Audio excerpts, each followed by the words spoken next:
Hi, I doubt I'm going to answer this question for you in this little video, but I wanted to talk about the relationship between energy and matter. Um, I said I'm not going to answer it because, of course, we don't really know what energy is, but physicists often define energy as the ability to do work in the physical world. And so, that's kind of a hand wavy description, but it's pretty much all we have. So, we're going to say we don't really know what energy is, and we're going to say that matter is this thing that we encounter all the time, but we don't really know what that is because when we get down to it, matter is mostly space anyway. So it's all a mystery to us, and these are just models. So what I wanted to tie together some of the ideas that we've been looking at in heat transfer. So let's say you have some kind of object. Let's say it's some sort of cylinder of metal, and we want to ask the question, what is the relationship between energy and the matter?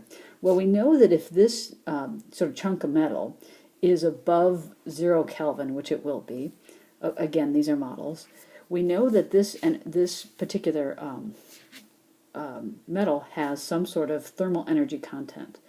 And the way we actually quantify that is through something called the absolute temperature. So we know the absolute temperature is essentially a proxy indicator of the thermal energy, and usually we express that in terms of this quantity U in thermodynamics, which is called the internal energy. So the name of this will kind of give you a clue. Okay, it's the internal energy, meaning it's the energy sort of internally held by this piece of matter. And so when we have changes in internal energy, we know that we have changes because we can observe them through the proxy measure, which we call the temperature. So this is, again, an average indicator of the amount of internal thermal energy. So when we change the internal energy, we know that we change the temperature. So the change in internal energy with temperature is a quantity that we call the heat capacity. And usually we multiply the mass times some mass heat capacity. So this is actually under the assumed conditions. This assumes that that the change in temperature does not change the volume, and also this occurs under a constant pressure. So these are some of the assumptions, and what we say here is that the change in internal energy right here, this internal energy with respect to temperature, is equal to this term heat capacity. Or another way of writing that is saying that the change in internal energy equals the mass times the heat capacity times the change in temperature. And this is probably what you're more familiar with from chemistry. I see the MCAT thing that people write down. Cat, I wonder what the at comes from. Anyway, I'm going to rewrite this on the next slide. So let me generate another slide. How do I do that? Okay, so here's our equation. The change in internal energy equals the mass times the heat capacity times the change in temperature. So let's kind of detail out the different values. This, of course, is in kilograms. This would be an energy term, joules per kilogram. So kilograms multiplied by kilograms, it gives you the energy per Kelvin for change in Kelvin. And of course the dt is in Kelvin. So that gives us the energy in here over on this side in terms of joules.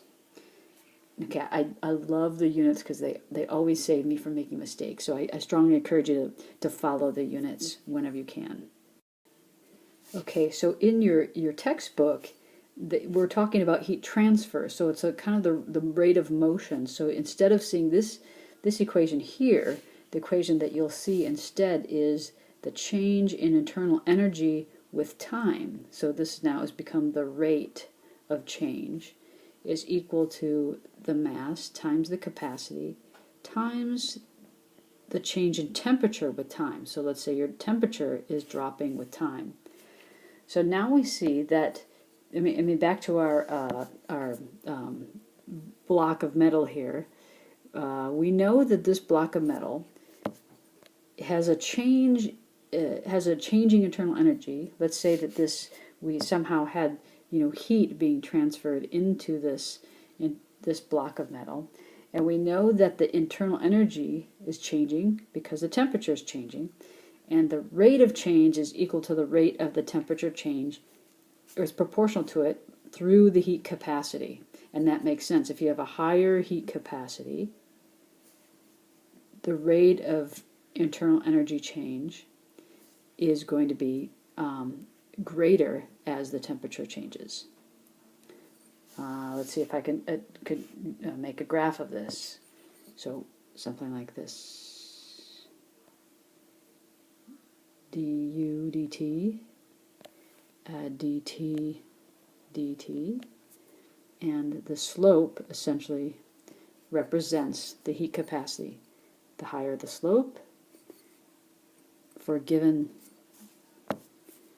rate of change of the temperature change means that we have a higher change in internal energy. I hope that makes sense. Now here's a question that you can ask yourself that will be answered in the next video. Why did I say delta V equals 0?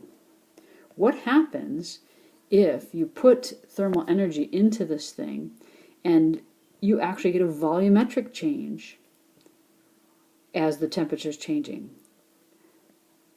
Right now, if you don't, you just have internal energy change. But what if the volume changes? What then? Okay, talk to you later.